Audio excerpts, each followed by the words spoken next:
Show में साथ देने का शुक्रिया। सिटी साहब, द वायर को इंटरव्यू बिलावल भुट्टो जरदारी साहब का इंटरव्यू कम और तकरार ज़्यादा लग रही थी। हाफ से ज़्यादा शो में अगर आप देखें तो मुसलसल टोका जा रहा था मेरे ख्याल में मेज़बान की जानिब से।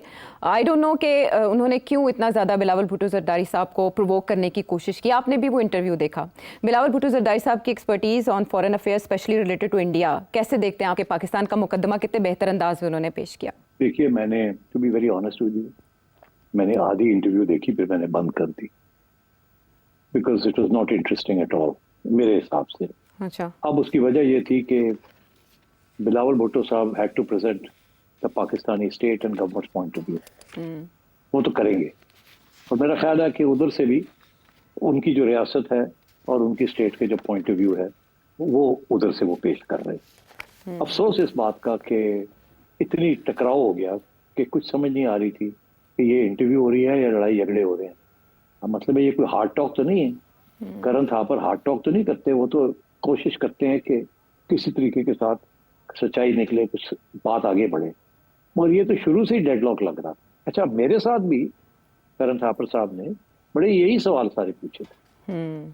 कोई फर्क सवाल नहीं थे, वही सवाल थे कि फलानी अखबार में ये लिखा है, फलाने आपके ब्यूरोक्रेट ये कहते हैं, फलाने बंदे के साथ सारे वही सवाल थे, कोई नए सवाल नहीं थे। वो लगता है वही इट्स द सेम स्क्रिप्ट। मगर देखिए ना, आप सूरत हाल ये है कि उसके भी जवाब देने का तरीका है। मैंने कोशिश की थी कि शॉर्ट जवाब दूं ताकि आगे बढ़ सके, मगर ये जो इंटरव्यू थी ये मेरा ख्याल है कि फेल हो गई करण थापर की तरफ से भी और मैं समझता हूं बिलावल भुट्टो साहब की तरफ से भी। वो अपना मौकफ सही तरीके से प्रेजेंट नहीं कर पाए क्योंकि उन्हें इजाजत नहीं दी गई। और इजाजत इसलिए नहीं दी गई कि मेरा ख्याल है उधर प्रेशर बहुत था कि आपने ये सारी बातें करनी है, छोड़ना नहीं है, इसी चीज को दोहराना है। अब अनफॉर्चुनेट है इस किस्म की सिचुएशन। मैं समझता हूँ कि इंटरव्यू करने के तरीके बेहतर होते हैं। मगर मेरे लिए एक और सवाल बड़ा इंटरेस्टिंग है। जब करण थापर ने मुझे फोन किया था और कहा था कि मैंने आपकी इंटरव्यू करनी, तो ये पहली दफा नहीं था कि करण थापर ने मेरी इंटरव्यू की थी। और भी मौजू के ऊपर Karan Thapar from time to time मेरी इंटरव्यू करते हैं। इस दफा जब उन्होंने कहा तो मैंने कहा हाँ ठीक है, कर लेते हैं। मुझे नहीं पता था क्या सवाल आएंगे या क्या करेंगे या क्या नहीं होगा।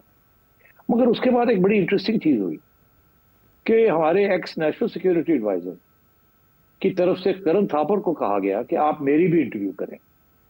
अच्छा। और ये करण थापर ने अपनी इंटरव्यू में कहा कि आपने मुझे कहा कि मैं आपकी इंटरव्यू करूं, मुझे शौक नहीं है। मगर हमारे एक्स नेशनल सिक्योरिटी एडवाइजर साहब चाहते थे कि वो भी अपना मौकफ प्रेजेंट करें, विच इज फाइन। मगर वो जो था ना, उसमें करण थापर थोड़ा सा एज ले गया कि मैंने तो आपको इंटरव्यू नहीं मांगी, आपने मुझे कहा कि मैं आपकी इंटरव्यू करूं।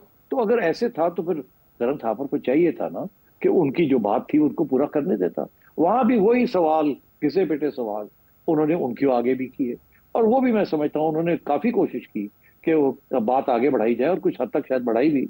मगर वो भी मुझे मजा नहीं आया उस इंटरव्यू का, क्योंकि वो ऐसे लगता था कि प्रोटैगनिज्म हो रही है। Karan Thapar is not hard talk, तो क्यों पाकिस्तानियों के साथ क्यों हार्ड टॉक? बाकी सबके साथ तो हार्ड टॉक नहीं होती किसी के साथ, तो हमारे साथ क्यों हार्ड टॉक होती है? तो इसलिए एनीवे, तो मैं ये समझता हूँ कि बिलावल भुट्टो, अब ये क्या करण थापर ने खुद कहा कि बिलावल भुट्टो साहब को अप्रोच किया कि मैंने आपकी इंटरव्यू करनी है, आई डोंट नो, या हमारी तरफ से इशारा हुआ, उनको कहा गया किसी के जरिए या डायरेक्टली कि मेरी इंटरव्यू करें, आई डोंट नो। अगर तो हमारी तरफ से ये था कि मेरी इंटरव्यू करें तो फिर तो वो उसने हार्ड लाइन लेनी थी। अगर उसकी तरफ से था तो फिर इनको सोचना चाहिए था कि क्या होगा इसका नतीजा, इस इंटरव्यू का, उनका मकसद क्या है, what is the objective behind it. तो इसलिए इस किस्म के इश्यूज खड़े हो गए थे। But anyway, I did not enjoy that interview. I think Bilawal Bhutto साहब इज वेरी आर्टिकुलेट, बड़े कॉन्फिडेंस के साथ बात करते हैं और मुझे बड़ी खुशी है कि वो सारा वक्त स्माइल करते हैं और फ्लस्टर नहीं होते। उनको बड़ा प्रोवोक किया करण ने, मगर वो फिर भी प्रोवोक नहीं हुए उस तरीके के साथ। अब मैंने करण की इंटरव्यूज में देखा है एक दो लोग उठ के चले जाते हैं, मगर ऐसे नहीं हुआ। लेकिन बिलावल भुट्टो जरदारी ने धमकी दी कि मैं रोकूंगा और मैं उठ जाऊंगा। ये हमारे यहाँ भी होता है कि एक एंकर जो है वो सवाल करता है, आप जवाब दे रहे होते हैं तो वो रोक देता है या कोई और बीच में कूद जाता है साइड से, तो आप कहते हैं यार मुझे बात तो खत्म करने दो, तो वो कहता है नहीं आप मेरी बात सुने, वो कहता है मेरी बात सुने। तो ये चलता है, ये मेरी बात सुने, मेरी बात सुने, मुझे बात नहीं करनी। होता ये इंटरव्यूज के अंदर, मैं आपको बताऊं कि you should be short in your answer.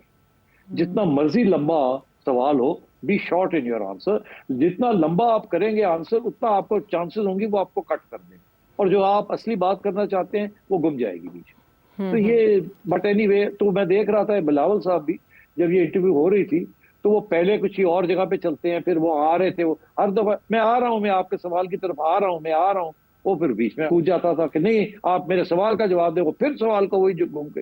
तो आई थिंक ये this is, you have to be very careful कि जो सवाल किया गया उसी का जवाब दें, ताकि आप आगे बढ़ सके, आगे बढ़ सके।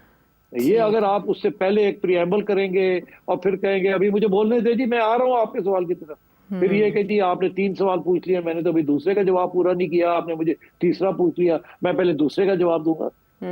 ऐसे नहीं होना, ऐसे नहीं होती इंटरव्यूज। बट एनीवे, ठीक है, दैट्स अनफॉर्चुनेट। ठीक आई है, थिंक दोनों साइड्स के कंस्ट्रेंट्स थे। कंस्ट्रेंट्स थे, लेकिन जो आपका इंटरव्यू था उसको देखा जा सकता था मिसाल के लिए। बहरहाल जो एक्सट्रैक्ट करना चाह रहे थे इससे इन्फॉर्मेशन उस तरह से एक्सट्रैक्ट हो नहीं पाई, अट्रैक्ट नहीं कर पाया ये इंटरव्यू, इन शॉर्ट हम कह सकते हैं। सिर्फ साहब, बिलावल 2 हफ्तों के लिए अमेरिका भी जा रहे हैं, क्या बिलावल भुट्टो जरदारी साहब को आने वाले दिनों में कोई रोल मिलने जा रहा है इन शॉर्ट, अगर प्रोग्राम खत्म होने से पहले आप कोई प्रेडिक्शन करें? नहीं, मुझे नहीं पता। मैंने पहले भी ये कहा था कि अगर पीपल्स पार्टी कैबिनेट ज्वाइन करती तो फिर बिलावल भुट्टो साहब को बहुत बड़ा रोल देना पड़ेगा, प्राइम मिनिस्टर नहीं, बट शॉर्ट ऑफ दैट। अब मुझे नहीं पता वो क्या है, व्हाट बिलावल विल एक्सेप्ट और नॉट। मेरा ख्याल है फॉरेन मिनिस्टर से कम तो एक्सेप्ट करेंगे ही नहीं। और ये जो अभी दौरे पे गए थे, was like the foreign minister. पहले भी वो फॉरेन मिनिस्टर रह चुके हैं इन इंटरिम गवर्नमेंट, वो रह चुके हैं जी। तो इसलिए इससे कम तो वो एक्सेप्ट नहीं करेंगे अगर पीपल्स पार्टी जाती है। अगर नहीं जाती तो वो कुछ भी नहीं लेंगे वो। अब सवाल ये है कि ये हो क्या रहा है, पीपल्स पार्टी ने जाना है या नहीं जाना। गवर्नमेंट तो चाहती है कि पीपल्स पार्टी आ जाए और मिलके हम काम करें, मगर अभी मैं सुन रहा हूं कि पीपल्स पार्टी वाले नाराज हो रहे हैं कि गवर्नमेंट अब ये समझती है कि उनको रिजर्व सीट्स मिल गई हैं और अब उन्हें पीपल्स पार्टी की जरूरत नहीं है। मेरा ख्याल है ये ऐसी बातें भी हो रही है, ये ऐसी बातें नहीं होनी चाहिए। ये नौजवान किस्म के लोग जो हैं नून लीग के अंदर, वो गुस्से के अंदर ऐसी बातें कर जाते हैं, बट ऐसी बात होनी नहीं चाहिए। पीपल्स पार्टी आपके साथ है और पीपल्स पार्टी ने कुर्बानी भी दी है टू प्रॉप यू अप। उन्हें कोई जरूरत तो नहीं थी, वो अगर ना आपके साथ खड़े होते तो आप हुकूमत नहीं बना सकते थे। तो इसलिए उनको रिस्पेक्ट तो करना चाहिए। At the same time I think Peoples Party को भी, उन्होंने भी तो अपना, जैसे कहते हैं ना, पाउंड ऑफ फ्लैश तो ले लिया है ना। 2 गवर्नरशिप्स ले ली है और बहुत बहुत कुछ लिया है उन्होंने तो, और प्रेसिडेंसी भी ले ली है। बाकी ये है कि प्रेसिडेंसी के ऊपर प्रेशर है कि नहीं है। देखिए मैं आपको बता दूं एक बात, वो पुरानी बात को छोड़े, वो स्पेकुलेशन जो हो रही है या जो अफवाहें चल रही है, मेरा अपना ये ख्याल है कि प्रेसिडेंसी के ऊपर 2 किस्म का प्रेशर है। ये अब मैं अपना मौकफ दे रहा हूँ, ठीक। अच्छा। एक ये है कि कनाल वाले इशू के